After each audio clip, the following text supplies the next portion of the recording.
Hello, my name is Mukhtar Sadikov. I'm a senior biology student at Nazarbayev University. My team is currently involved in synthetic biology competition, where several ideas have been developed. One of them is so promising that I must to share with you. Have you ever heard about PCR procedure designed by Kary Mullis, Nobel laureate in chemistry? Probably yes. What about syringe DEFI?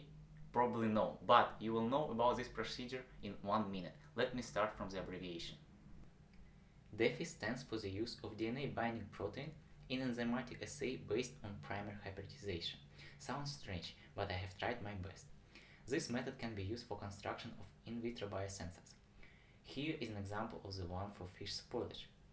You can see the syringe that contains DNA-binding protein, primer, short DNA sequence with label on it that makes fluorescence when not bound to DNA, enzyme that converts a chemical from fish to formaldehyde that further diffuses through the semi-permeable membrane to DNA-binding protein and releases primer, so that the decrease in fluorescence can be measured.